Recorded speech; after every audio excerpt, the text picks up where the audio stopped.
Recuerden que el grabar la sesión tiene dos propósitos. El uno es generar esa evidencia de que todos estuvimos en este encuentro presencial. Este es nuestro listado de asistencia, además del que yo diligencio, la evidencia de que aquí estuvimos y permite, en algún momento en que se requiera por cuestiones técnicas, revisar la información de manera asíncrona, es decir, en otro momento lo puedan hacer a través de la plataforma. Decía entonces que esta asignatura tiene mucha relevancia y mucha importancia en nuestro proceso de formación académica, primero desde el ser, desde lo humano, como ya lo hemos mencionado en las dos clases anteriores. Es una obligación de la universidad no solo formar para el hacer, sino formar desde el ser.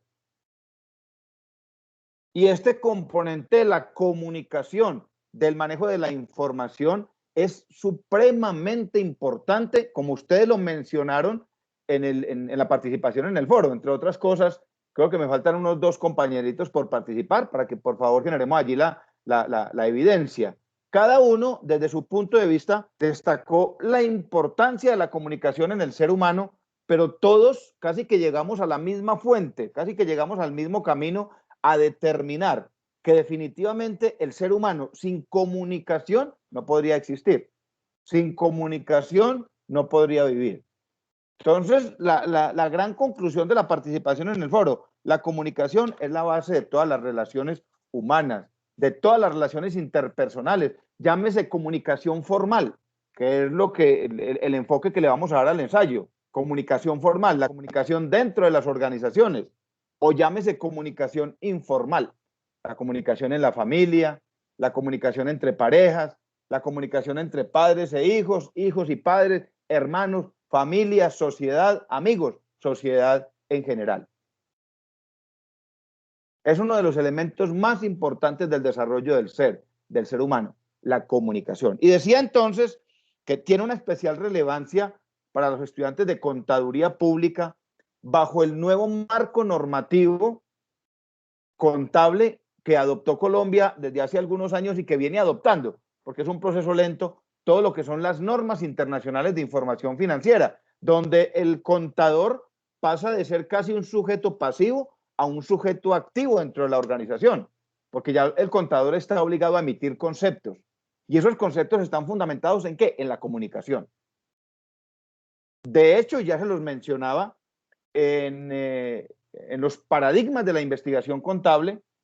Uno de los paradigmas se llama la importancia de la información y la comunicación, porque el contador público es el que firma unos estados financieros, es el que emite unos conceptos sobre la situación o la radiografía de una empresa en un momento dado.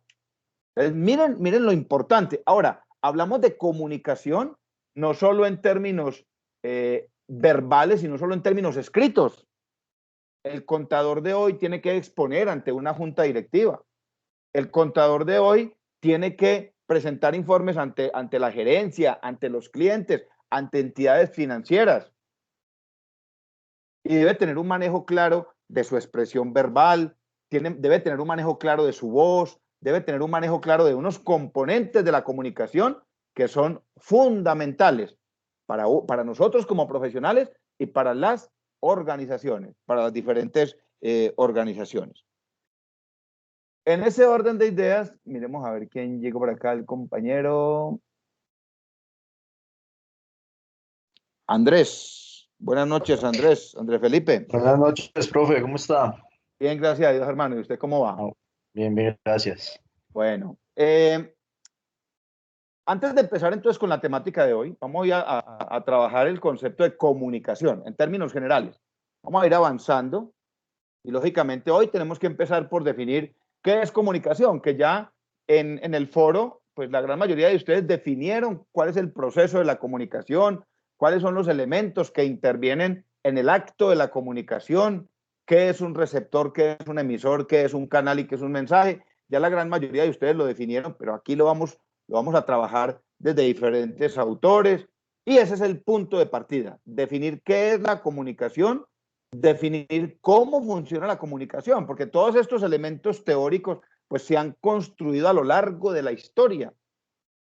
Todos esos componentes que hoy nos permiten definir la comunicación como un elemento fundamentado teóricamente. Se han construido por científicos, por personas que se han dedicado a investigar y que hoy tienen un concepto mucho más amplio de lo que es la investigación. Entonces, antes de entrar en materia con el concepto de investigación, quiero dejar ya finiquitado el modelo del ensayo. Recuerden que el parcial es para dentro de 8 días.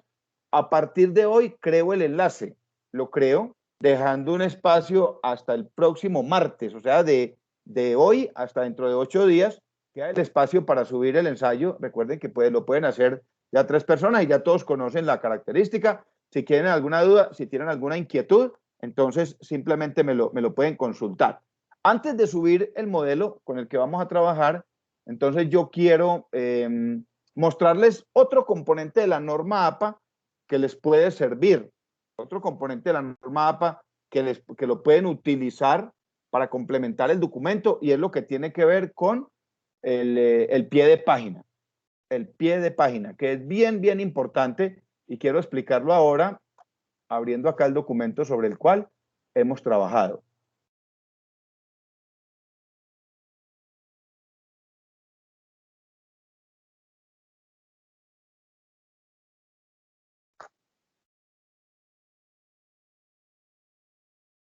Bueno, ¿están viendo ahí el documento en Word? Sí, señor. Sí, señor. Listo. Bueno, perfecto. Recuerden que trabajamos 2 tipos de citas, que con eso divinamente ustedes pueden desarrollar un muy buen ensayo. La cita textual breve. A ver, ¿quién de ustedes recuerda por qué se le llama textual a este tipo de citas? ¿Por qué se llama textual? Porque se copian de otra referencia bibliográfica. Exactamente, porque sale literal de la fuente. Por eso se llama textual, así indica, texto, textual. Sale literal de una fuente origen y va a llegar a una fuente meta o a una fuente destino, que es el documento que nosotros estamos redactando. Bueno, ¿cuándo se le llama breve? Cuando tiene que menos de 40 palabras. Menos de, sí, 40 o menos de 40 palabras. Y se le llama extensa por sustracción de materia, cita textual extensa, cuando tiene que Más de 40. Exactamente, por sustracción de materia. Entonces, la que tiene menos de 40 palabras, 40 o menos, se le llama breve. La que tiene 40 o más, se le llama cita textual extensa. Bueno, con esas 2 y trabajando la herramienta referencia de acá del documento Word, con esas 2 podemos desarrollar un muy buen ensayo. En plataforma, para la segunda semana, les subí los 2 manuales de norma APA, el de la 6ª y la 7ª edición, para que ustedes lo tengan, para que sigan trabajando con él. Aquí faltaron muchas cosas por hacer en el taller. Por ejemplo, cómo hacer una tabla, que se hace muy diferente a Icontec. En Icontec, las tablas las hacíamos tipo matricial, es decir, rayas para arriba, rayas para abajo, rayas por dentro. Aquí en normas APA, no. En normas APA simplemente vamos a utilizar, para las tablas, vamos a utilizar 2 líneas en la parte alta de manera horizontal, donde van los títulos de la tabla, y una línea final que cierra.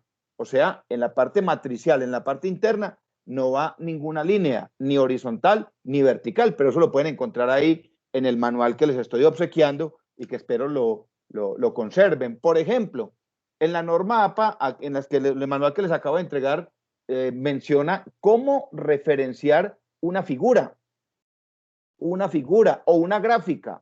Diferenciar entre lo que es una gráfica y lo que es una figura. Cuando se trata de una gráfica de construcción propia, por ejemplo, usted quiere hacer un mentefacto o un mapa mental o un mapa conceptual para definir la comunicación, lo puede hacer. ¿Cómo referenciarlo? Según la norma APA. Entonces, lógicamente aquí dimos unas bases como para enamorarlos del proceso y para elaborar un buen ensayo.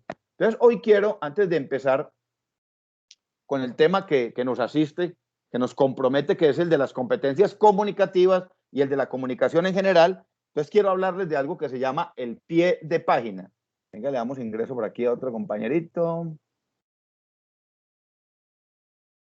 ¿Quién llegó por acá? Listo, Diana Marcela. Diana Marcela, buenas noches y bienvenida. Bueno, entonces, les decía,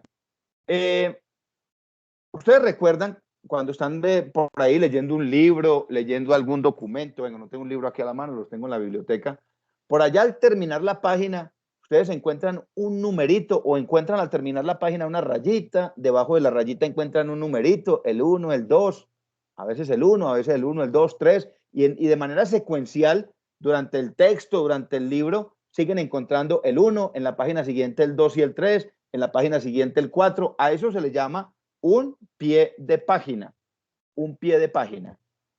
En Icontec, en los pies de página generalmente uno ponía las URLs, o sea, las direcciones electrónicas de donde salía la información. En Normas APA, no. En Normas APA vamos a utilizar los pies de página para lo siguiente. Y vamos a hacer el ejercicio acá para que estén bien atentos y se den cuenta cómo se realiza. Voy a seguir redactando acá. Listo. ¿Vieron la sigla que escribí ahí? OIT. ¿Quién de ustedes sabe qué traduce esa sigla? OIT. Bueno, yo les recuerdo. Y me da pie para decirles lo siguiente. OIT significa Organización Internacional del Trabajo.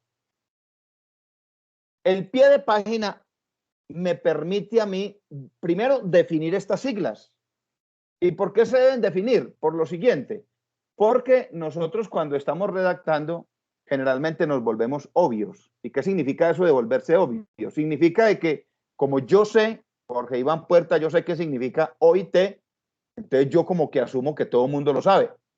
Todo el mundo sabe que OIT significa Organización Internacional del Trabajo, cuando no es así.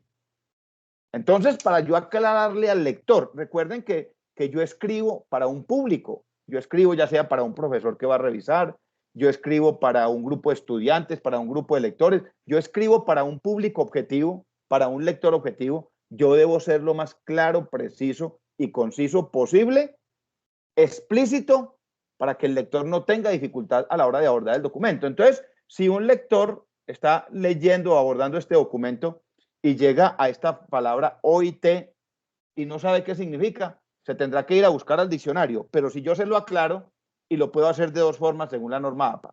Miren esta, por ejemplo. Esta es una forma. Pongo un guión al medio y puedo seguir escribiendo.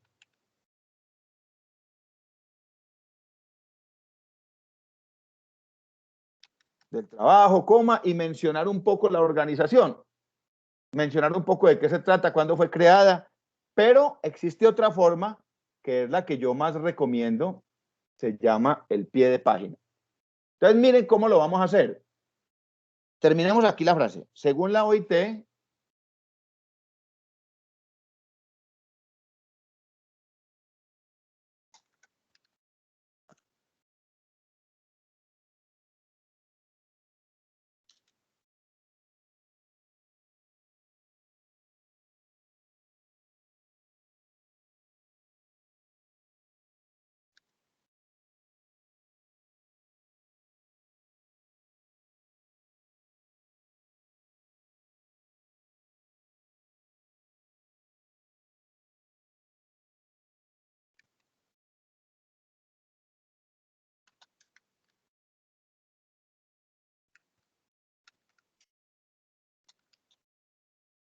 listo, estoy aquí calladito porque estoy redactando. Entonces, de una vez, recuerden, se inicia párrafo, se le pone la sangría.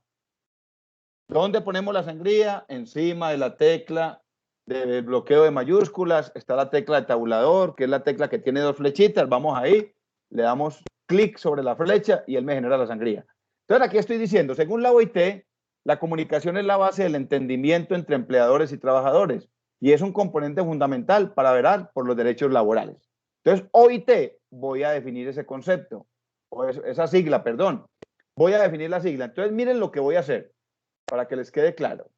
Voy aquí a la barra de herramientas, me vengo a referencias, ya no voy a entrar por insertar cita, sino que voy a entrar acá donde dice insertar nota al pie, el que tiene un AB a la 1, y le voy a dar clic ahí y miren lo que va a pasar. Miren cómo donde está la palabra o la sigla que voy a definir, me puso un exponente. Lógicamente, el número 1, porque es el primero del documento. El documento no tiene más. En el siguiente me va a aparecer el número 2 y así sucesivamente, siempre y cuando yo esté trabajando sobre un solo documento.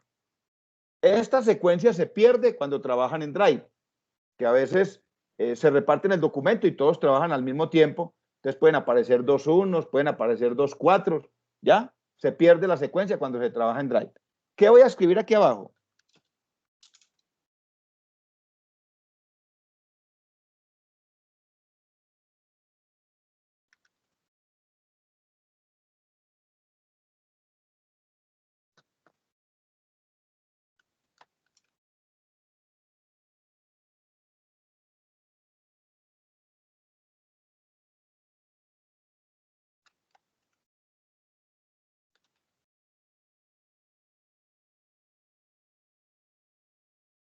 Voy a hacer una pequeña referencia.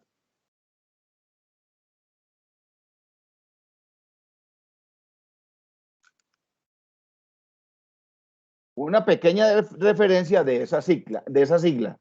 Muy, muy corta la referencia de la sigla.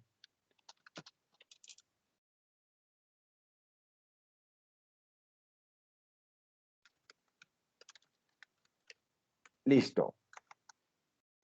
Muy breve. Organización Internacional del Trabajo, organismo multilateral encargado de velar por los derechos de los trabajadores a nivel mundial, adscrito a la Organización de Naciones Unidas. Entonces, miren lo siguiente. Si una persona... Perdón. Claro, cuéntemelo todo. Profe, me explicó otra vez el pedacito que es que no entendí muy bien ahí cómo salió el lunito ahí encima de la OIT. Listo. ¿Cómo salió? Sí. Me voy acá, a ver, esté bien atenta. Me voy acá donde dice AB a la 1. ¿Está viendo el cursor? En la parte alta de la pantalla del documento Word, en la barra de herramientas, hay una AB a la 1, dice insertar nota al pie. Bueno, entonces vamos a suponer que estamos redactando, estoy en inicio, que normalmente uno cuando redacta un documento siempre está ahí en inicio, que es donde está todo lo recurrente. Entonces me voy a referencias y en referencias busco insertar nota al pie. ¿Claro ahí? Hola. Sí, señor. Listo. Entonces, cuando yo le doy ahí, si le vuelvo a dar... Sí, claro. No, qué pena, es que, ¿cómo le parece que no tengo energía? Y Así. tengo esto acá, pues el todo que está que se me descarga, que se me apaga. Yo creo que en Tranquila, cualquier Diana. momento pues se me apagan las. No hay problema. Hay que al video y si tiene alguna inquietud, me escribe al celular, Diana. No hay ningún problema, ¿oyó? Me escribe al Bueno, WhatsApp. señor, muchas gracias. No, con Bueno, mucho sí. gusto. Bueno, a la compañera que preguntó, ¿le quedó claro entonces por dónde salió ahí ese uno? ¿De dónde fue que resultó? Sí, pero entonces yo le doy ahí, selecciono la palabra o... A ver, volvámoslo a hacer. Vamos a devolvernos acá. Bien. Quitemos todo. Listo. Entonces, si yo quiero referenciar la sigla OIT, mire dónde está el cursor ahí brincando. ¿Se da cuenta? Ahí moviéndose, titilando. Sí, señor. Listo. Entonces dejo el cursor ahí quietecito y me voy donde dice insertar nota al pie y mire exactamente lo que sucede. Me aparece el 1 ahí y también me aparece en la parte de abajo. Ya, sí, ya vi. Exactamente. Y entonces empiezo a redactar Organización Internacional del Trabajo y empiezo a referenciar, ta. Correcto hasta ahí, ¿cierto? Sí, ya, gracias. Listo. ¿Para qué más podemos utilizar las notas al pie o las notas de pie de página? Las podemos utilizar para definir conceptos. Por ejemplo, voy a escribir un concepto acá en este párrafo siguiente. Pongámosle un punto aparte acá. Listo.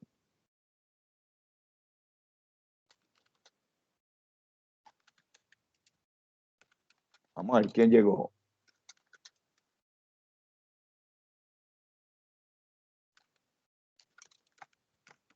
Miremos quién llegó, le damos ingreso. Listo. Daniel Fernando Valencia.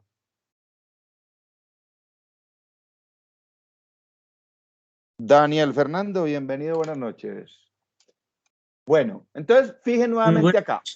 ¿Cómo va, Daniel? ¿Todo bien? Bueno, Fíjense en algo entonces. Ya dijimos que vamos a utilizar el pie de página para definir siglas. ¿Cuáles son las siglas? Muchísimas. En Colombia y en el mundo existen muchas siglas. Por ejemplo, y yo les menciono a ustedes, les digo ONU. ¿Qué significa ONU? O-N-U. Organización Nacional. Sí. Organización Organización de las Naciones Unidas. Exactamente. Organización de Naciones Unidas. Pero si yo les digo, les empiezo a decir, por ejemplo, OTAN, OPEP, y muchas más, habrán muchas siglas que no son muy conocidas, ¿ya? Entonces, por eso es necesario referenciarlas. ¿Para qué más vamos a utilizar las notas al pie o notas de pie de página? Las vamos a utilizar para definir conceptos. Mire lo que escribí acá. Uno de los principales problemas de la comunicación es el ruido. Y entonces resulta que yo quiero definir el concepto de ruido, lo quiero definir desde un punto de vista técnico. Lo quiero definir, venga que por aquí hay un microfonito abierto. Ahí está. Muchas gracias por la herencia que me dejó. Listo. Entonces yo quiero definir el concepto de ruido en comunicación, el concepto de ruido.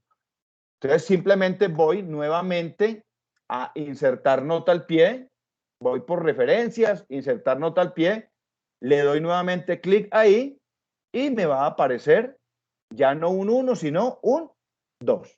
¿Sí lo ven ahí? ¿Lo alcanzan a ver? Está. Sí, señor. Exactamente. Está en la palabra que quiero referenciar y está en el pie. Miren que cambia, él mismo automáticamente cambia el tamaño de la letra. Entonces ahí voy a definir el ruido. En comunicación, el ruido se define. Esto a veces se brinca como inglés. El ruido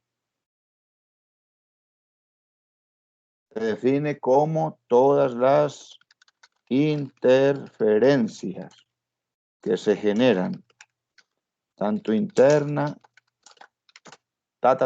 como externamente. Listo. Organicémoslo para que nos quede bonito. Vengo y defino el concepto. ¿Ya? Ahora, no es necesario llenar el documento de pie de páginas. No es que todo lo que vea lo voy a definir, no.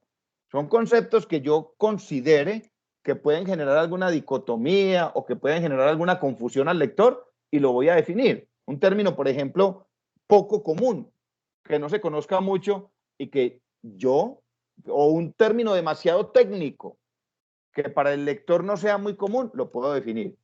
¿Para qué más podemos utilizar el pie de página? Lo podemos utilizar para referenciar autores. Entonces usted, por ejemplo, está trabajando Miranda Castillo, está trabajando este señor durante su documento y en muchos espacios lo está mencionando. Usted puede hablar de él. O usted puede hablar, por ejemplo, de la teoría de los enfoques de la comunicación. Enfoques de la comunicación. Y usted quiere mencionar a uno de estos autores, a cualquiera de ellos, y simplemente lo ubica, le pone el cursor, le da a insertar nota al pie y al final entonces va a escribir una breve biografía de este autor. Muy corta, sin necesidad de extendernos demasiado.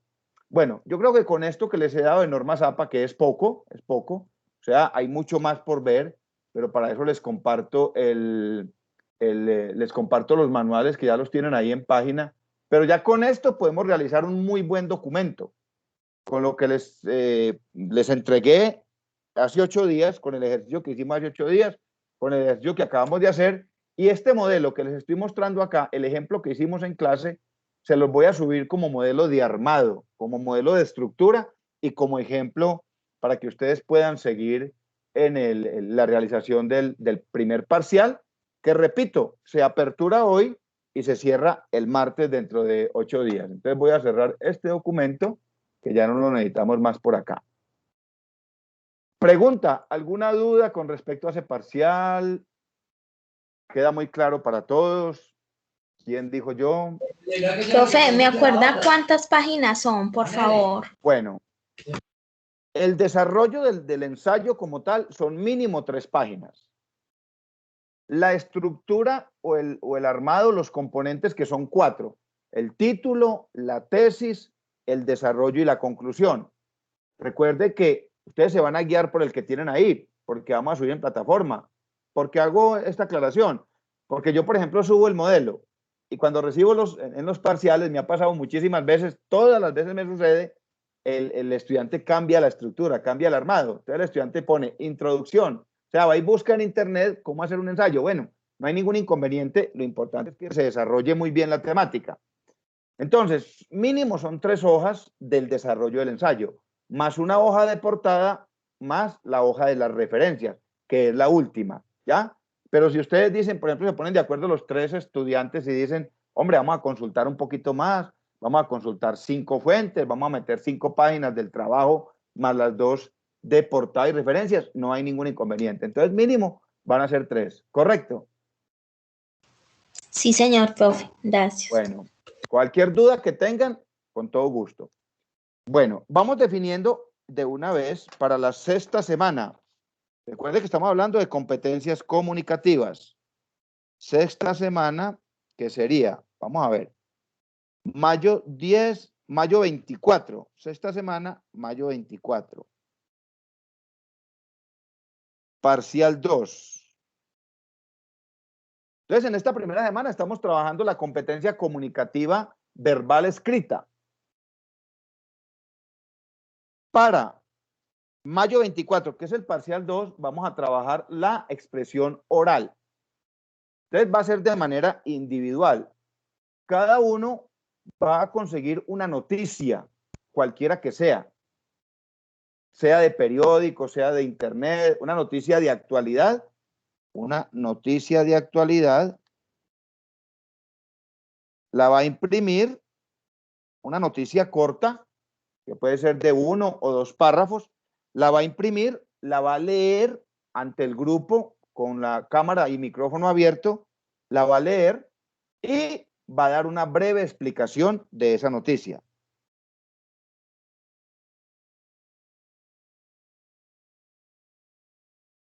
El estudiante lee la nota en público y da una breve explicación. Recuerden, esos son competencias comunicativas. Competencias comunicativas. Hoy vamos a ver, en medio de la presentación que tenemos hoy, vamos a ver un video de 16 o 17 minutos sobre la importancia del manejo de la voz en términos de comunicación oral. Moderar el tono de voz, saber cambiar durante el transcurso de la lectura los tonos, el tono de la voz, dependiendo de los signos de puntuación, dependiendo de lo que se quiera y lo que se pretenda. Entonces, hoy vamos a ver un pequeño video, dura 16 minutos, yo creo que lo alcanzamos a ver, sobre la utilización de la tonalidad, el uso de la voz, la importancia que tiene la voz en el proceso, en el complejo proceso de la comunicación. Entonces, el segundo parcial, que es para la semana 24, va a ser eso. Cada uno va a conseguir una nota, va a ser de manera individual, una nota de prensa, noticia, periódico, internet, la va a leer en público y luego va a dar sobre ella una breve explicación. ¿Queda claro, compañeros de lucha? Parcial 2. Sí, profe. Listo. Sí, señor. Bueno, en ese orden de ideas, entonces, empezamos por definir. Ya tenemos claro primero parcial, segundo parcial. Empezamos por definir el concepto de comunicación. Recuerden que la asignatura se llama competencias comunicativas, pero yo no puedo hablar de competencias comunicativas sin antes definir los elementos conceptuales que giran alrededor de la temática, del concepto central que es la comunicación. La comunicación como un hecho fundamental del ser humano. La comunicación como un hecho real de la sociedad y de las diferentes organizaciones. La comunicación como un componente organizacional. Para todos mis queridos profesionales, la comunicación como un componente organizacional. Un componente que determina el éxito o el fracaso de una organización. Una organización, una empresa o cualquier tipo de organización, una organización religiosa, una organización sin ánimo de lucro, una organización empresarial, que no tenga definida y que no tenga clara la línea entre la comunicación formal y la comunicación informal es una organización que tiende al fracaso, porque siempre vivirá del ruido. En medio, en la rayita que circunda esos dos componentes de la investigación formal o la investigación informal, circula el ruido, circula la interferencia, circulan elementos que dañan la comunicación. Por ejemplo, al interior de una organización, jocoso, suena jocoso el chisme. El chisme deteriora. Y si la organización no tiene una estructura formal de comunicación, ese ruido, ese ruidito, puede dañar las relaciones interpersonales, que de hecho lo hace.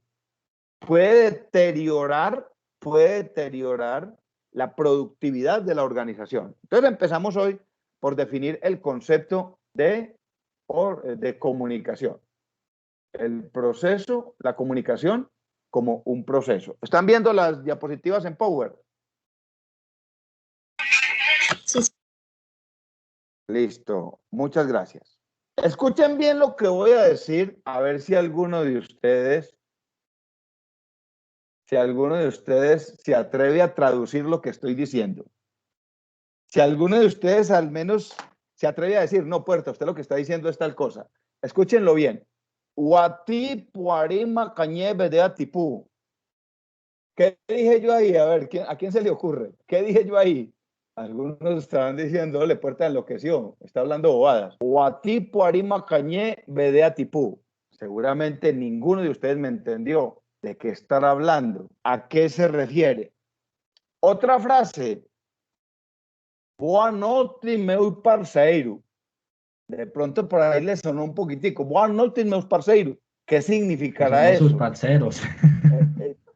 Exactamente, parcero. Entonces ya por allá encontramos un código con el que nos identificamos. Ahora, ¿quién de ustedes me dice qué significa parcero y de dónde puede venir ese término? Claro, Daniel lo dijo, que somos sus parceros. Lo asimiló con algo. ¿Con qué lo asimiló? Con la palabra Amigos. Amigo, exactamente. Entonces, miren, ya nos vamos identificando. En la primera frase que les dije, ninguno se atrevió a decir nada porque ninguno lo entendió. Guatipu arima cañebe de atipú. ¿Qué será eso? Cuando ya entro y digo, boas noites. Escuchen, boas noites. Que eso en otro idioma, pero más o menos como que traducirá. Me suena como algo. Boas noites. Sí, hágale, atrévase. Buenas noches. Boas noites. Meus parceiros, mis amigos. Viene de otra lengua que es el portugués. Buenas noches, mis amigos. La palabra parcero realmente originaria de Italia, que luego llega al portugués, del italiano luego llega al portugués, y en portugués la palabra real es parceiro. Llega a Colombia más o menos en la década de los 80, históricamente, por ahí en la época del narcotráfico. Entonces, la palabra parcero se empezó como a asemejar como al amigo de la farra, pero no deja de significar la palabra amigo, amigo. Y si yo sigo aquí mencionando otras lenguas, de pronto que me aprendí una palabrita en inglés para mencionárselas, y entonces unos dirán, sí entendí, no entendí. Entonces les cuento, para no dejarlos así como en el aire, esa primera frase que mencioné, Guatipu arima cañebe de atipú, que me la aprendí muy de memoria en el año 87, conviví con una comunidad indígena, una comunidad guanana, sobre la región de la Orinoquía, en el Baupés. Y esa frase la escuché tantas veces, fue tan recurrente, era una frase que utilizaba el Ministerio de Salud en la propia lengua indígena para trabajar un tema que era un tema de salud pública. Un tema de salud pública que había entre los indígenas y era la contaminación de tuberculosis por la fabricación de chicha mascada. Entonces crearon una cartilla muy bonita y la cartilla empezaba con esa frase. Y cada vez que iban a dictar las conferencias eran en la misma lengua de los indígenas e iniciaban siempre con esa frase. Entonces la escuché tantas veces que se me quedó grabada. Es decir, la aprendí a decodificar. ¿Qué estoy referenciando con este ejercicio que acabo de hacer? Ya no es chicanear que sea hablar guanano, de sano, cubeo, piratapuya. No, me aprendí 3 o 4 palabras para chicanear por ahí de vez en cuando. Colombia tiene reconocidas por el Ministerio del Interior 72 comunidades indígenas y el mismo número de lenguas. el mismo número de lenguas, herramientas de comunicación a través del lenguaje, que lógicamente nosotros no entendemos, pero entre ellos se entienden. Entonces, quise hacer este ejercicio para cuestionarme y para que nos cuestionemos qué sería de la humanidad sin la comunicación. Y ustedes mismos lo dijeron, yo tomé por acá como el referente general del foro. Y mi conclusión de todo lo que ustedes, les agradezco la participación, mi conclusión de todo lo que ustedes mencionaron es: la comunicación es la base de todas las relaciones interpersonales. La comunicación es la base de las relaciones humanas. ¿Por qué no entendieron la primera frase que yo dije? Por la codificación. Porque los códigos que utilicé no son códigos ni cultural ni académicamente conocidos para ustedes, ni para muchos. Entonces, si a mí me hablan, por ejemplo, en alemán, pues no, o me hablan en cualquier otro idioma, yo pues muy escasamente hablo en mi español y trato de cuidarme de hablarlo un poco bien, ¿ya? Escucho por ahí algo de portugués y me suena y entiendo algunas palabras, pero no todo. Entonces, si no hay ese componente de codificación, conocimiento del código y de codificación, no habrá proceso de comunicación. Y es ahí entonces donde llega la importancia de la comunicación en el proceso, en las organizaciones. ¿Alguno de ustedes ha escuchado una historia bíblica? La Torre de Babel. ¿Quién de ustedes ha escuchado esa palabra, la Torre de Babel? Bueno. Sí, lo he escuchado. Sí la he escuchado. Sí, ¿recuerda más o menos a qué hace referencia?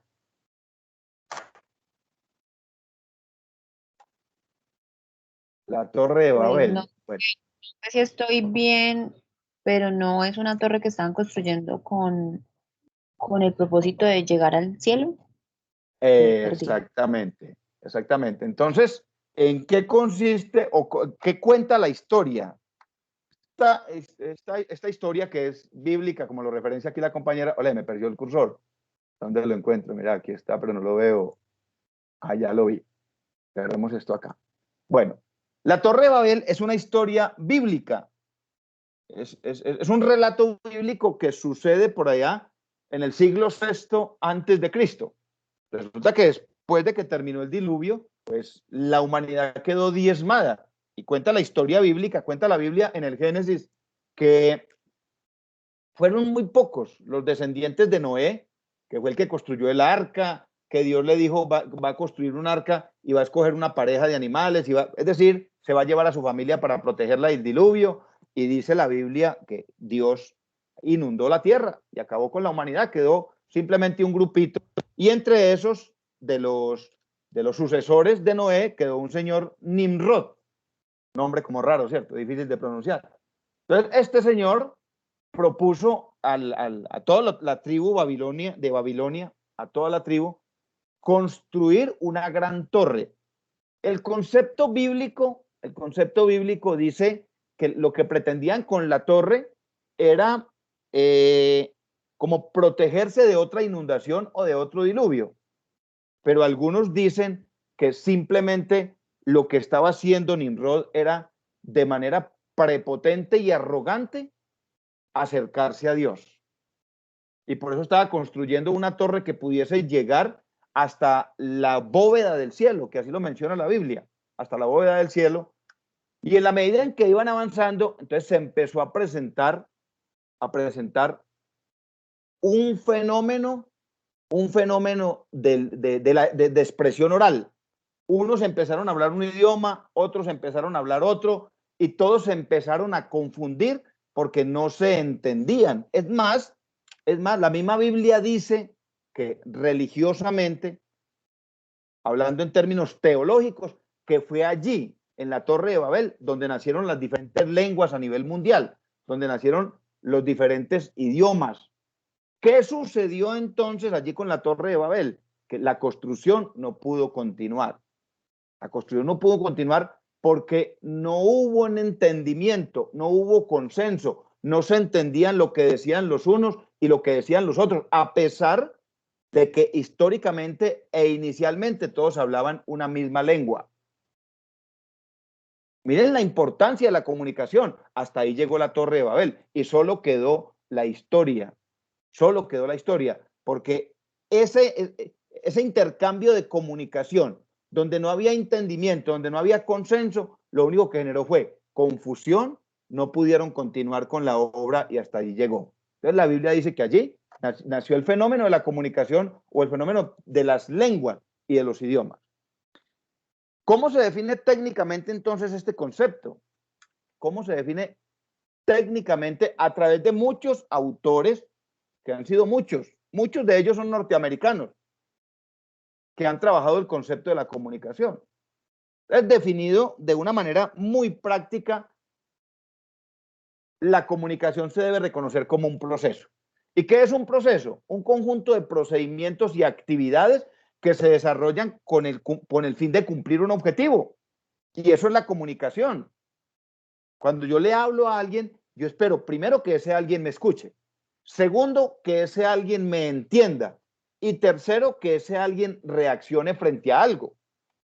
Ya, si yo estoy, cuando uno, por ejemplo, en un grupo, uno cuenta un chiste, uno lo mínimo que espera es que la gente ría, porque entendieron el chiste, porque estamos hablando sobre la misma codificación o sobre los mismos códigos. Entonces, eso es la comunicación, un proceso mediante el cual se transmiten ideas, mediante el cual se transmiten pensamientos, mediante el cual se transmiten formas de pensar, formas de sentir, porque la comunicación no solo es verbal, la comunicación no solo es escrita, no solo es oral. Y lo que se busca al final de ese proceso es que se cree una comprensión. Es decir, que el destinatario final de esa comunicación entienda el mensaje y sobre él inclusive pueda generar un proceso de retroalimentación. En la medida en que se avanza técnicamente a través de la historia, surgen otros conceptos sobre lo que es la comunicación. Entonces, otros autores dicen que ese proceso permite intercambiar información, que la comunicación, además de ser un proceso donde se transmiten ideas, donde se transmiten pensamientos, pues también permite realizar intercambio de información, que en últimas eso es lo que busca, es decir, que el proceso sea recíproco. ¿Qué es lo más importante? ¿Qué es lo más importante? Que ese proceso se desarrolle sobre un código común. Un código común. Entonces, por eso, cuando yo les hablé a ustedes en guarano, pues ustedes no me entendieron, porque el código no es común. Pero si estamos hablando la misma lengua, si estamos utilizando la misma codificación, si estamos utilizando los mismos elementos, primero nos vamos a entender. Y segundo, podrá existir un proceso de intercambio de información y, lógicamente, de retroalimentación. ¿Ya? Miren, algo muy claro. Cuando alguien le habla a uno y uno no entiende lo que le dice, uno dice, ¿cómo? ¿Perdón? O sea, no le entendí, no le puedo retroalimentar, no puedo dar intercambio porque no entendí. Su código no fue suficientemente claro y no logré entender lo que me quería decir. Este señor, Laswell, Harold Laswell, es norteamericano. La mayoría de estos personajes que han trabajado el concepto de comunicación son científicos periodistas, expertos en temas de comunicación y relaciones interpersonales. Y este señor Harold Laswell entonces empieza desde 1964 como uno de los pioneros a acercarse a definir la comunicación como la conocemos hoy en día con todo su contexto. Y lo primero que él dice, mire, la comunicación tiene que ser un acto intencional. Un acto intencional que desarrolla una persona para enviar o dirigir un mensaje a otra persona. Un acto intencional. Es decir, yo debo tener la intención, yo me debo preparar, yo tengo que pensar. Por eso, la comunicación siempre genera un efecto y por eso siempre nos dicen, mire, piense antes de hablar. O sea, que ese acto que es intencional no ofenda. ¿Ya? Por eso nosotros decimos, mire, es que usted tuvo la intención de ofenderme con lo que dijo. Claro, porque él tuvo la posibilidad de callar o tuvo la posibilidad de decir las cosas de una manera diferente, asertiva. Este señor dijo, definitivamente la comunicación tiene que ser un acto intencional y lo estableció bajo los componentes que ya hoy empezamos a conocer y que ustedes mencionaron en el foro. Entonces, lo primero que dijo Laswell fue, bueno, ¿quién dice qué? O sea, ¿quién es el que habla? ¿Quién es el que emite el primer mensaje? Lo segundo, ¿para quién va? ¿Quién es el destinatario final? ¿Quién es el público objetivo? ¿O quién es la persona, el individuo para a quien va dirigido el mensaje? Porque recuerden que hablamos de comunicación formal, pero también hablamos de comunicación informal, a un grupo de amigos, a un amigo, a un familiar. Tercero, define cómo le está enviando el mensaje. Es decir, es verbal, es no verbal, a través de una expresión facial, a través de una mirada, o lo está haciendo de manera escrita, o si es oficial y es comunicación formal a través de un correo electrónico, de un tweet, de un canal de comunicación de la organización, una intranet, a través de un memorando, a través de una circular. Y finalmente, dice este señor Harold, ¿qué espera? ¿Qué espera quien inicia ese proceso intencional? ¿Qué espera? ¿Qué espera? Que el trabajador cumpla con las instrucciones claras que se le dan en la circular, que la persona reaccione, que la persona cambie. Es decir, la comunicación, además de ser un acto intencional, es un acto que genera unas consecuencias, que genera unos efectos. Y en ese orden de ideas, entonces, nace el concepto generalizado del proceso de la comunicación con sus diferentes actores, que es lo que conocemos hoy en día. En el proceso de comunicación participa un emisor, participa un receptor.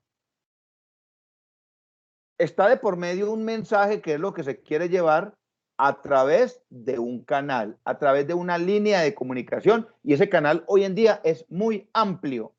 Ojo, generalmente, y digo generalmente porque no sucede siempre, generalmente podrá existir un proceso de retroalimentación. Y digo generalmente porque cuando hablamos de los tipos de comunicación, está la comunicación bidireccional, cuando yo la hago con mi jefe, cuando lo hago con un amigo, cuando es formal y a través de alguna de las directrices de la organización me están comunicando, yo puedo retroalimentar. A mí me dicen, mire, debe realizar esta tarea, pero el memorando no dice cuándo, a qué horas. Yo puedo retroalimentar y preguntar, venga, pero a qué horas, cuándo, dónde, retroalimentar. Pero también existe un tipo de comunicación que es unidireccional y que no permite la retroalimentación. Por ejemplo, las noticias en televisión. Muchas veces nos morimos de rabia viendo noticias en televisión, pero no podemos darle al televisor porque nos quedamos sin televisor, ¿cierto? Y no podemos pelear con el televisor.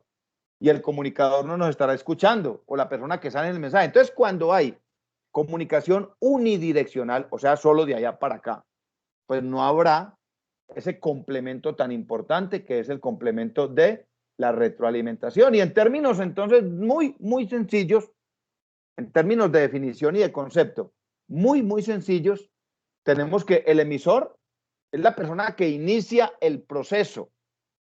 La persona que inicia el proceso y es quien transmite un mensaje. El mensaje es lo que se quiere decir, lo que se quiere informar, lo que se quiere llevar hacia un receptor que es quien recibe el mensaje. Y tenemos un canal, que ese canal es el medio a través del cual se envía el mensaje, el medio a través del cual se lleva la información, que puede ser escrito, que puede ser oral, que puede ser a través de muchos canales o a través de muchas formas. De cualquiera de las formas que se dé el proceso de comunicación, siempre existirá una conducta determinada que se da en un espacio temporal y en un espacio o en un momento espacial.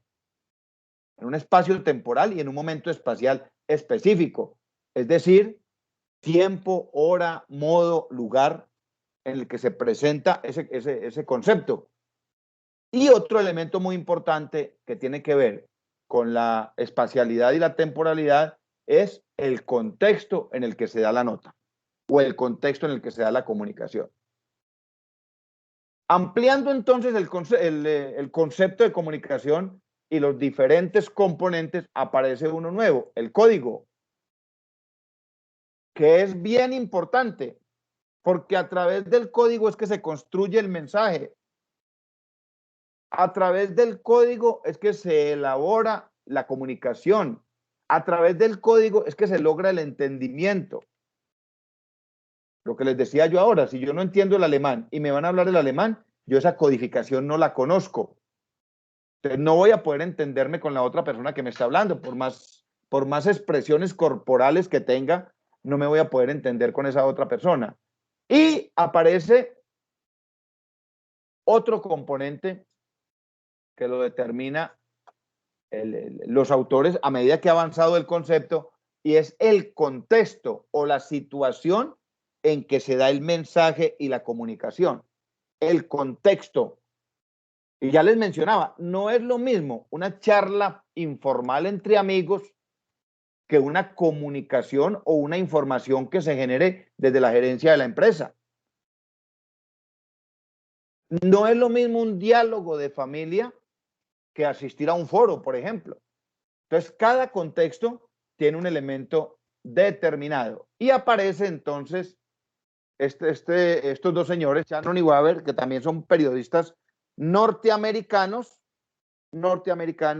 y dicen el concepto de la comunicación es mucho más amplio y generalmente inicia más allá del emisor o el transmisor. Inicia mucho más allá del emisor.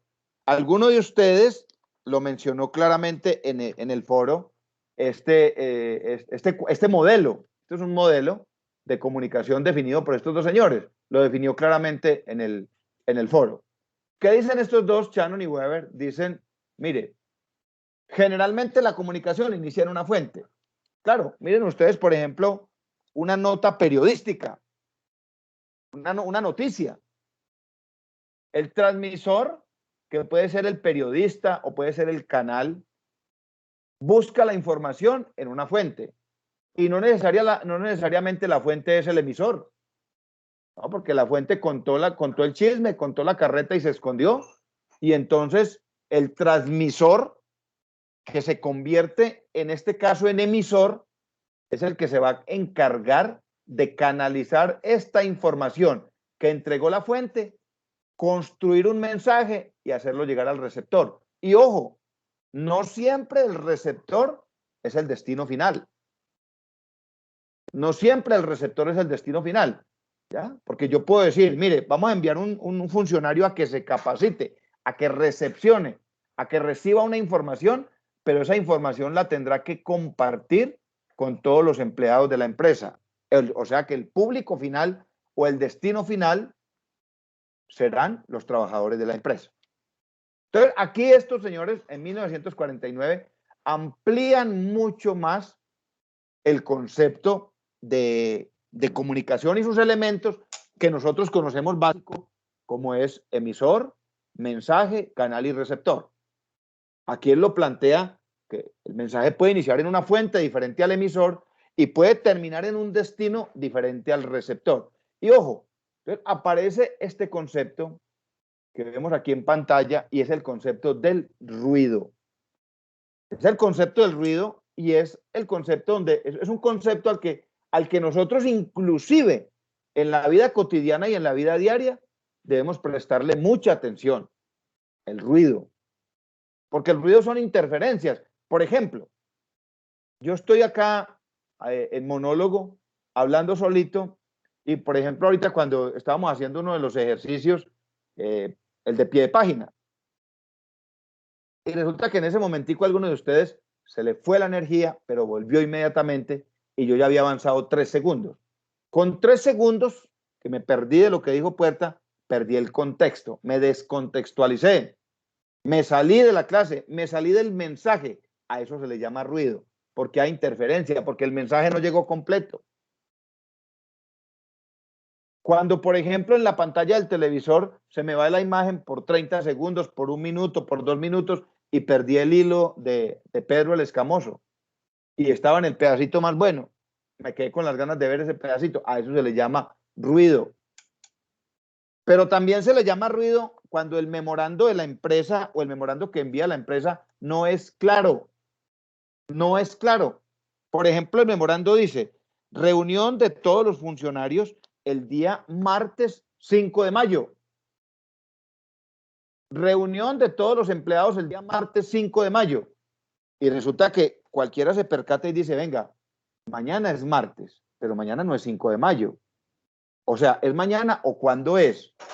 Entonces, cuando no tenemos claridad en el mensaje que estamos generando, lo estamos haciendo con ruido, lo estamos haciendo con interferencia. Es decir, el ruido es todo aquello que no permite que el mensaje sea claro, que el mensaje sea decodificado. Por eso, el concepto ha venido evolucionando. Entonces, estos dos señores dicen, préstele atención a esto. Que esto es lo que más problemas genera en la vida cotidiana, no solo en las empresas y en las organizaciones. Mire, ¿cuántas veces nos ha pasado, y yo sé que a ustedes les ha sucedido, que resultamos involucrados por ahí en cualquier chisme, llamémoslo así, o en cualquier mal comentario, y entonces alguien lo llama a usted y le dice, venga, Juan, hermano, ¿usted por qué dijo eso? No, yo nunca dije nada. Ah, pero es que alguien por ahí, un pajarito, y queda uno más aburrido, sin saber quién fue, alguien me dijo que usted hizo este y este otro comentario. Eso es ruido. Eso es ruido porque daña el proceso de comunicación, interfiere en el mensaje. Entonces es un tema que es de prestarle muchísima atención, pues, en las relaciones humanas, en las relaciones interpersonales y mucho más en las relaciones organizacionales. Es un tema que es de muchísimo cuidado. Entendido entonces, bajo todos estos conceptos, a este señor Wilbur, bueno, ese nombre sí es muy difícil de pronunciar, Schramm, suena como raro eso. Ya este señor sobre 1988 dijo, teniendo en cuenta todos los conceptos anteriores, entonces podemos definir la comunicación como un proceso cíclico. Un proceso cíclico, es decir, un proceso de permanente retroalimentación. Un proceso de permanente retroalimentación. Entonces ya este señor Wilbur dijo, mire, hay un momento dado de la comunicación en que el emisor se convierte en receptor, el receptor se convierte en emisor y viceversa. Y entonces aplica proceso de codificación, interpretación y decodificación en ambos lados, en ambas orillas del mensaje, en ambas orillas de la comunicación. Entonces yo no puedo decir, de acuerdo a lo que plantea Wilbur, yo no puedo decir que la comunicación sea estática, que la comunicación se dé en un momento específico. No, porque la comunicación, como lo expresa acá, pues debe tener un proceso permanente de retroalimentación y al tener ese proceso de retroalimentación, entonces se convierte en una actividad cíclica, que lógicamente tendrá un punto final, que lógicamente tendrá un momento en que se diga, hubo entendimiento, hubo consenso, ya sé lo que me quería decir, esto es lo que yo le quiero decir, y cierra el ciclo, cierra el anillo. Eso es un proceso cíclico y rompe un poquitico el concepto de lo que traíamos, de que es emisor, mensaje, canal, receptor. Mire cómo se amplía y cómo ya estos autores, que son ya postmodernistas de la comunicación, lo definen como un proceso netamente cíclico. ¿Cuáles son las características de este concepto de la comunicación? Primero, pues lo que ya hemos definido, lo que hemos abordado hasta ahora, y es tener claro que la comunicación es un proceso. La comunicación es un proceso, es decir, se desarrolla a través de unos procedimientos, a través de unas actividades que no pueden ser arbitrarias y no pueden ser aisladas. No pueden ser aisladas. Es decir, por ejemplo, la organización tiene definido un canal de comunicación. Yo, por ejemplo, trabajo con la Registraduría Nacional del Estado Civil y nosotros como registradores municipales tenemos orden explícita desde el nivel central de no dar información a los medios de comunicación, y no por salamería, y no, simplemente por canalizar la información a través de las directivas de la empresa. A eso se le llama un proceso con sus respectivos procedimientos. Entonces, la comunicación no puede ser un conjunto de actividades aisladas, arbitrarias. No, tiene que ser un proceso continuo, ya lo veíamos, un proceso cíclico. La comunicación es también un proceso transaccional. ¿Se han escuchado hablar del liderazgo transaccional? Es decir, permanentemente en el proceso de comunicación se da una influencia recíproca entre los que participan.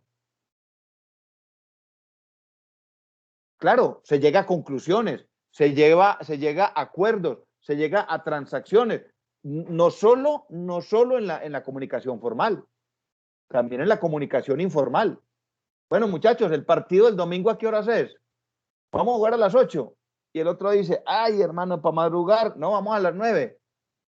Listo, juguémoslo pues a las 9 de la mañana. Es un proceso transaccional.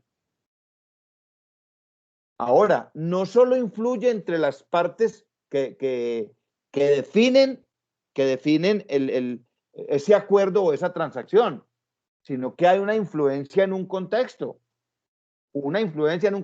Por ejemplo, se sienta a negociar el sindicato de la empresa con los representantes de los directivos, con la gerencia, con la junta directiva. Pues ese grupo de sindicalistas está representando a los trabajadores, y el grupo de los directivos está representando a los accionistas, está representando a los inversionistas, y están con todas las facultades. Entonces, los acuerdos a que se lleguen van a tener una acción directa en el contexto, en los trabajadores, en la empresa, en la parte económica, en la parte social, en la parte jurídica. Es decir, por eso la comunicación es transaccional. Teniendo claro que la responsabilidad de los efectos que surjan en un proceso de comunicación, la responsabilidad siempre será tanto del emisor como del receptor, tanto de la fuente como del destino final. Siempre existirá esa responsabilidad bajo este concepto de que la comunicación es un proceso transaccional.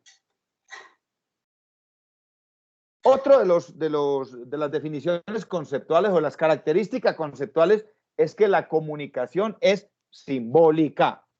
La comunicación es simbólica. La comunicación está basada en signos o símbolos. Signos o símbolos que generalmente son abstractos. ¿Por qué abstractos?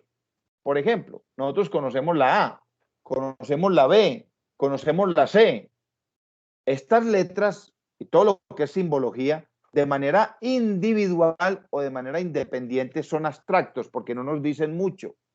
Nos dicen muy poco. A.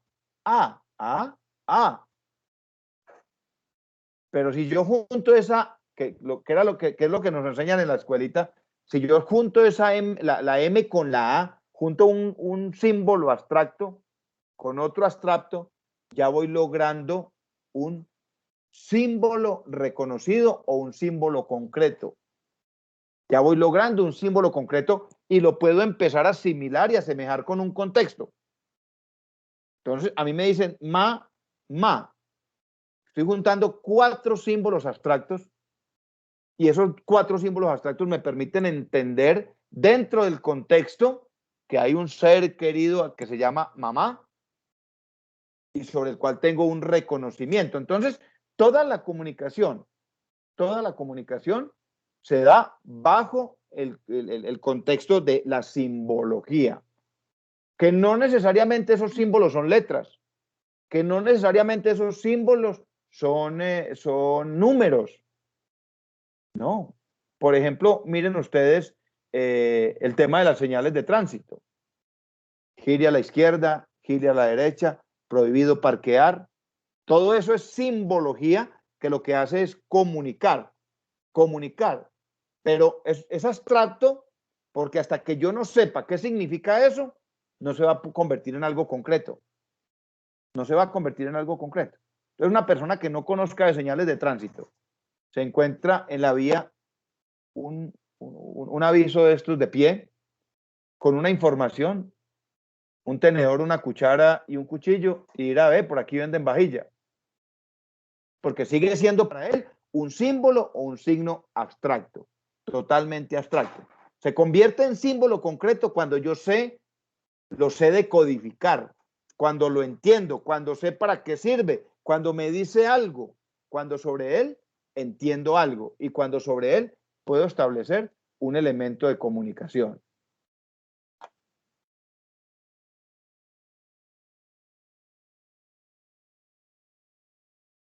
Ahora bien, lo que les mencionaba, debemos romper el paradigma de lo simbólico o de los signos, porque generalmente nosotros asociamos el tema de los signos o los símbolos en comunicación, los asociamos o con la vista o con el oído. Vemos la A, vemos la B, vemos el símbolo de pare, vemos el símbolo de no estacionar, vemos el símbolo de no siga, vemos el símbolo de garaje en servicio y lo entendemos, nos identificamos con él. Pero resulta que todo el tema de la simbología tiene que ver con todos los sentidos humanos. Tiene que ver con todos los sentidos humanos. Entonces, el signo se analiza desde dos componentes, desde el significante que es para lo que se creó, y el significado, que es lo que el receptor entiende, que es lo que entiende sobre ese símbolo para que deje de ser abstracto y se convierta en concreto. Entonces, son todos los sentidos humanos los que nos permiten un sistema de comunicación, ¿ya? Por ejemplo, uno llega a la casa y están preparando un delicioso café, de inmediato el aroma se lo dice, en la casa están preparando cafecito, qué rico. O están preparando un guiso bien sabroso para hacer un hogao, uno dice, uy, van a hacer empanadas. Es decir, ya hay una información que llega a través de uno de los sentidos, no solamente visual, no solamente auditivo, que aquí es donde se amplía todo el concepto de la comunicación y entonces empieza a jugar el concepto no solo de la comunicación verbal, sino también de la comunicación no verbal. La comunicación no verbal. Pregunta. Entonces, si la comunicación verbal son todas aquellas expresiones escritas y orales mediante las cuales generamos procesos de comunicación, ¿cuál será entonces o cuáles serán esos elementos que componen la comunicación no verbal? A ver a quién se le ocurre, para yo no hablar aquí solito. ¿Cuáles serán esos elementos de la comunicación no verbal? A ver a quién se le ocurre un ejemplo. Por gestos. Los gestos. Los gestos son parte de la comunicación no verbal. De hecho, esa comunicación lingüística o esa comunicación verbal siempre, yo diría que siempre, está acompañada de gestos. Una sonrisa, un rostro de exaltación, un rostro de asombro, un rostro de miedo, o los movimientos con las manos. Venga, que por aquí llegó Alejandro nuevamente. Los movimientos con las manos, o el alejarme por temor. Es una expresión no verbal que hace parte de la comunicación. ¿Quién más quiere decir algo? Yo, profe. Dale, Daniel. Por decir la respiración sería, al usted respirar duro, pasito, viene siendo no verbal. Claro, Daniel, yo sé que a todos nos ha sucedido. Por ejemplo, tenemos que hacer una exposición en la universidad, o tenemos que hacer una ponencia, o tenemos que presentar un informe en la empresa, y entonces lo primero que hacemos es que cogemos el micrófono un poco nerviosos y lo pegamos acá cerquita a la boca o a la... Y entonces, claro, el público objetivo o la persona que nos está escuchando nos dice, hombre, Puerta está nervioso. Se le siente, cambió la respiración. Está comunicando algo, Daniel. Es perfecto. Es comunicación no verbal. Lo que pasa es que casi siempre dentro del concepto que hemos tenido de comunicación, casi siempre mostramos la comunicación no verbal como las expresiones corporales físicas, movimientos de la mano, movimiento de la cabeza, ¿ya? Por ejemplo, el no, el sí, ¿ya? Lo asemejamos, pero no, ahí participan, y muchas gracias por el aporte, Daniel, ahí participan todos los sentidos, todos. Uno dice, llevó la mirada a otro lado, o sea, no me resiste la mirada, o me está mintiendo, o está diciendo lo que no es, no resiste la mirada. Entonces, entran en juego todos los sentidos. Gracias, Daniel.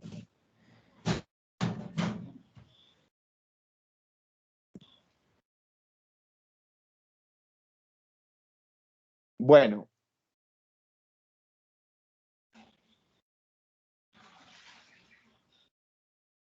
Lo que mencionábamos entonces ahora, generalmente y casi que en todo momento, la comunicación humana, que no solo es el intercambio de simbología verbal, oral o escrita, pues generalmente está acompañada por manifestaciones no verbales, que es lo que acabamos de mencionar. Y existen, repito, entran en juego todos los sentidos, porque son manifestaciones externas y que pueden ser internas.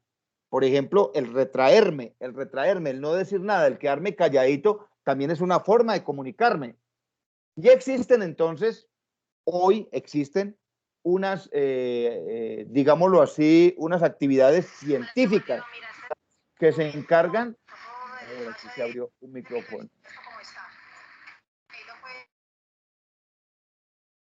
Existen unas actividades científicas que se encargan de estudiar ese comportamiento humano en el área de la comunicación de manera específica. Uno de ellos es la kinésica, que lo puede escribir con Q o lo puede escribir con K. Y tiene que ver con lo que mencionaba ahorita una de las compañeras, tiene que ver con todo lo que son los gestos. O sea, la kinésica se encarga de analizar el significado expresivo mediante el cual las personas, a través de los movimientos, nosotros como seres humanos, a través de movimientos corporales, a través de los gestos, que esos gestos, ojo, esos gestos pueden ser somatogénicos o pueden ser aprendidos. Es decir, somatogénicos, gestos que vienen con la persona de manera muy natural, inherentes al comportamiento del ser humano o que vamos aprendiendo a través de nuestra formación personal, de nuestra formación profesional. Y ojo, pueden ser a través de la percepción visual, a través de la percepción auditiva, a través de la percepción táctil, Escuchen esto, yo por ejemplo, dentro de mis actividades, yo atiendo niños para tramitarles la tarjetita de identidad. Y hay niños que llegan y en el momento en que se le va a tomar la huella, empiezan a sudar, una cosa miedosa, manifestando, están comunicando algo, están manifestando o están comunicando que están nerviosos, que no se sienten cómodos. Entonces, no solo es la expresión física del gesto del cuerpo, sino a través de situaciones táctiles, de situaciones auditivas, y que tienen una relación, puede ser con la estructura lingüística, es decir, con el habla, o con otras expresiones paralingüísticas. ¿Cuáles son esas expresiones paralingüísticas? Ya las vamos a ver. Entonces, primero tenemos la kinésica, que se encarga de estudiar todo ese comportamiento. O sea, eso no ha surgido de la nada. Todo esto obedece a estudios científicos. Cuando, por ejemplo, nosotros reconocemos un rostro de asombro, eso ya se determinó científicamente cómo es un rostro de asombro. Y lo vamos aprendiendo, es decir, vamos adquiriendo elementos somatogénicos en el transcurso de nuestra formación personal y profesional. Tenemos otro elemento que es la proxémica, que es otra actividad científica que se encarga de estudiar otro comportamiento humano relacionado con la comunicación. ¿Cuál es este?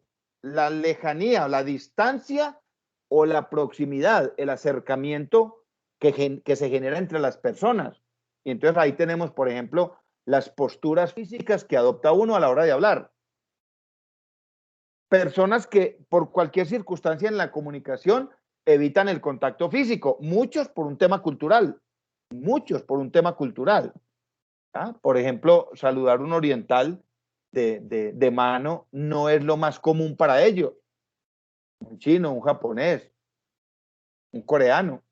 Saludarlo de mano no es lo más común para ellos. Ellos tratan de generar cierta distancia física, pero hay personas que limitan la comunicación en esa parte del contacto físico, no por temas culturales, sino por temas personales, por miedos, por temores, por muchas circunstancias que les impiden entonces. Entonces esta ciencia, que es la proxémica, pues se encarga de calificar, es decir, de estudiar el comportamiento del ser humano dependiendo de las posturas que adopte al momento de comunicarse, la forma de sentarse.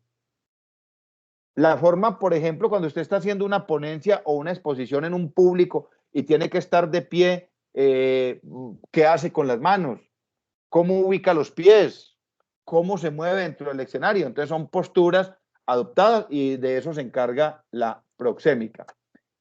Y hay otra línea de estudio que conoce sobre el comportamiento humano en temas de comunicación y se llama la paralingüística.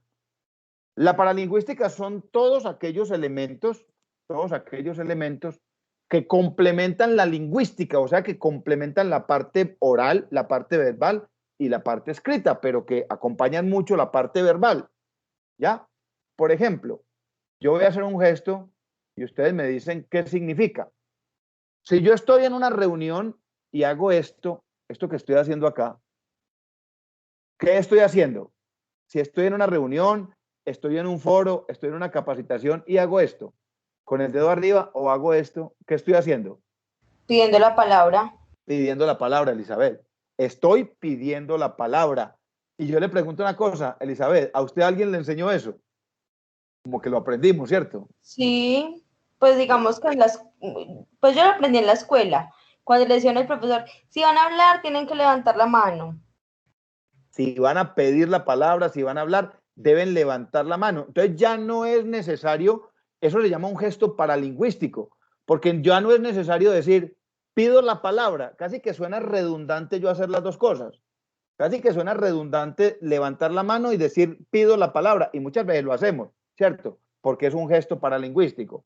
Pregunta, ¿alguno de ustedes tiene motocicleta?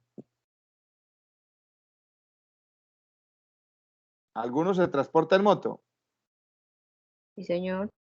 Bueno, entonces ahora pregunto, si usted va en la moto y hay una persona en el andén o hay una persona en un vehículo o hay otra persona en otra moto y le señala con el dedo hacia el piso, ¿qué le está queriendo decir? A ver, ¿quién? Que la pata. La pata. La pata. No necesita ni siquiera hablar. Y entonces usted va en la moto y llega otro y le señala así con el dedo hacia abajo, uy, la pata, tan.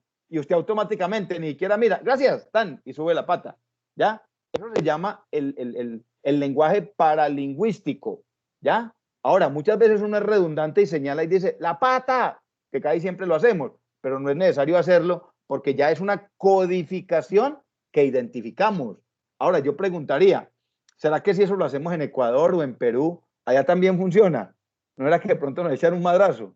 Hola, ¿qué era lo que quiere decir? ¿No será que allá la codificación es diferente y no nos van a entender qué es lo que estamos queriendo decir? Entonces, es muy claro el concepto de la codificación en paralingüística. Y en ese orden de ideas hay una cantidad de elementos que son paralingüísticos que acompañan el componente lingüístico. Uno de ellos es la modulación de la voz. Bueno, ya van siendo las 8 de la noche, no alcanzamos a ver el video, no lo alcanzamos a ver como debe ser, entre otras cosas, de pronto alguno de ustedes necesita movilizarse y hoy el toque de queda empieza a las 8 de la noche, de pronto el que todavía está en el trabajo, entonces en 5 minuticos cerramos para que dentro de 8 días abramos con el video, que estemos como más descansaditos. Un video Profe, que yo quiero, sí, claro que sí. que para interrumpirlo, profe, es que la compañera Caroline me escribió que tiene problemas de conexión, que se la está oyendo de la clase.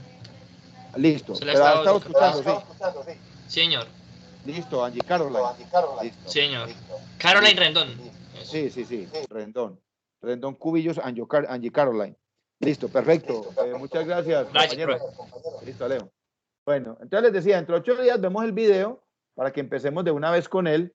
Yo quiero que a este video, que vamos a ver dentro de 8 días, le prestemos mucha atención para que lo pongamos en práctica en el parcial 2, que es la modulación de la voz, la entonación. Esa entonación, si bien la voz hace parte de la comunicación lingüística o el lenguaje lingüístico, si bien hace parte, pues todo el jugar con la voz, el jugar con la entonación, el utilizar altos y bajos de voz, es un componente paralingüístico.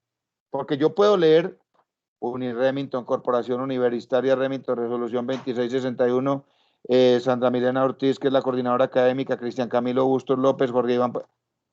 Yo puedo leer así y estoy transmitiendo un mensaje lingüístico, pero si yo a eso lo acompaño de tonalidades de voz, por ejemplo, ¿cuál es el factor atractivo en el tema de en el tema de asistir a un culto religioso?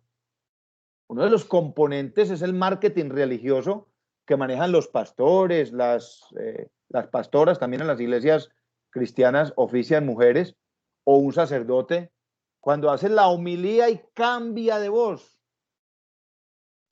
O que hace que un político sea reconocido como un buen orador. No solo el manejo de la temática, muchas veces uno ni siquiera escucha la codificación, ni siquiera escucha lo que está diciendo, sino que le gusta escuchar a esa persona por la forma como maneja el escenario, por la forma en cómo cambia de voz. Queridos compatriotas, la situación que vive Colombia hoy es una situación caótica, toda vez que de allí se deriva el deterioro social y el deterioro económico de nuestro país, y entonces empieza a subir de tono, baja de tono, y uno, o sea, nos mantiene despiertos. O cuando un conferencista va y viene, se ríe, charla, está jugando con la voz y está diciendo lo mismo. Profe, Sí, Erika. pero hago una pregunta. O sea que el tono de voz es, o sea, ¿cómo le pregunto? Es controlable, o sea, uno puede aprender uno se puede Claro. educar en esa parte. Existen, Erika, perfecta pregunta. Existen cursos de oratoria. Existen cursos de oratoria para uno saber manejar todo tipo de público y el manejo de la voz. Por eso quiero que el video entre 8 días, no lo quise poner ahora porque ya estamos más cansaditos, usted y yo estamos cansados, ustedes y yo, y quiero que dentro de 8 días lo disfrutemos, veamos el video y después del video hagamos como una breve reflexión y al final, Erika, nos pueda servir para que hagamos un buen ejercicio del parcial 2, ¿ya? El manejo de la voz. Mire lo que yo les decía ahora, manejar la tonalidad de la voz. ¿Ya? Cuando el político está dando el discurso y empieza diciendo, oiga, qué triste. Yo quiero invitarlos a que hagamos un minuto de silencio por nuestros jóvenes fallecidos, de una manera inexplicable, pero también quiero invitarlos a que oremos y pidamos por nuestros policías, nuestros militares, y quiero invitarlos a que todos como colombianos, entonces va subiendo el tono de voz, luego lo baja, lo regula, y entonces mantiene a la gente entretenida. Diferente es que si yo estoy acá. ¿Qué dice Erika? Necesito hacer un curso de eso. No, todos necesitamos un curso de oratoria. Y sobre todo, Que yo lo ella decía. regaña muy feo a las niñas, profe, entonces. No, es que ese es el detalle. A mí todo el mundo me dice que yo hablo muy duro y que yo hablo como regañado. Y yo, pues, pero es que no sé, siempre he hablado así. Entonces, por eso me causó curiosidad cuando usted empezó a explicar esa parte. Qué bueno, Erika, qué bueno. Y uno tiene que identificar. O sea, uno permanentemente. Erika, ¿usted ha escuchado hablar de la matriz DOFA? Sí. Exactamente. Uno generalmente la matriz DOFA dice, se le aplica a una empresa, se le aplica a una organización, pero resulta que nosotros como seres humanos, nosotros podemos definir nuestra propia DOFA en muchas cosas, en muchos aspectos. Entonces usted ya identificó que usted tiene una fortaleza y que esa fortaleza la tiene que convertir en una potencialidad. Usted dice, yo hablo muy fuerte, ¿cómo puedo empezar a regular mi voz? Lógicamente, existen cursos de oratoria y por eso a ese video dentro de 8 días, que dura 16, 17 minutos, repito, no lo quise poner ahora porque ya estamos cansados y yo quiero que nos sirva muchísimo, porque el tono de voz a la hora de hablar es fundamental, es fundamental. Y Erika, y a muchos nos sucede, venga, ay, ¿y este por qué habla así? Entonces uno generalmente, uno responde, no, es que yo siempre he hablado así. Ay, pero tan maluco, se suena como regañado, como si a toda hora estuviera bravo, como si estuviera manifestando mal genio, y resulta que la persona no. O por ejemplo otros, bueno, ¿cómo le va? La intensidad de la voz. Entonces uno dice, ay, ¿será que está triste? ¿O está disgustado? ¿O porque hablará tan pasito? ¿Será que es muy nervioso? ¿O será que es muy tímido? ¿Ya? Entonces, saber dónde estoy, qué tipo o qué intensidad de voz estoy manejando dependiendo del público con el cual, o con la persona con la que me esté relacionando, ¿ya? Y eso, lógicamente, Erika, pues dice mucho de la persona, dice mucho de la actitud de la persona, y si hay cursos. Y este video, que vamos a ver dentro de 8 días, pues es el inicio para que hablemos sobre un tema muy importante a la hora de comunicarnos de manera verbal, que es la voz, acompañado, lógicamente, de otros elementos paralingüísticos, como la risa, como el movimiento de las manos, que es comunicación no verbal, como el movimiento de los ojos, como el movimiento del cuerpo, ¿ya? Miren, por ejemplo, ¿cuántas veces hemos asistido a foros donde el panelista está quieto y en un espacio donde se puede mover? ¿Ya? Cuando puede jugar con los espacios y puede jugar con muchas otras cosas. Entonces, Erika, claro que sí, el curso existe y lo podemos tomar todo. Deberíamos tomarlo todo. Y hay una cosa, Erika, yo lo decía y siempre le pido pues ahí las disculpas a Javier Andrés, que es nuestro ingeniero de sistemas aquí en el curso. Los demás todos son contadores. Lógicamente, Javier Andrés definirá de manera laboral, profesional, ejercer en organizaciones donde tenga que comunicarse permanentemente, pero de manera muy específica a los estudiantes de contaduría. Ese tema del manejo de la voz, es el tema del manejo de los espacios, es el tema de saberse comunicar, es muy, muy importante. Repito, por el paradigma de la información y la comunicación, que es un paradigma de la investigación contable. Bueno, por hoy yo no voy a hablar más. Yo quiero que dentro de 8 días, cuando veamos el video, hablen ustedes, participen, inventémonos cualquier cosa para que nos gocemos el video, otro videito que hay por ahí sobre los tipos de comunicación, agresiva, pasiva y asertiva, un videito muy cortico, y para que vayamos generando el mensaje que es lo que queremos acá y podamos llegar cuando entremos a definir cuáles son las competencias. Aquí ya estamos hablando de ellas. Erika lo decía, yo tengo que trabajar mi voz, tengo que trabajar mi tonalidad y tengo que trabajar la intensidad de mi voz. ¿Ya? Eso es una competencia comunicativa. El ensayo es una competencia comunicativa. Entonces ya venimos trabajando sobre toda la temática.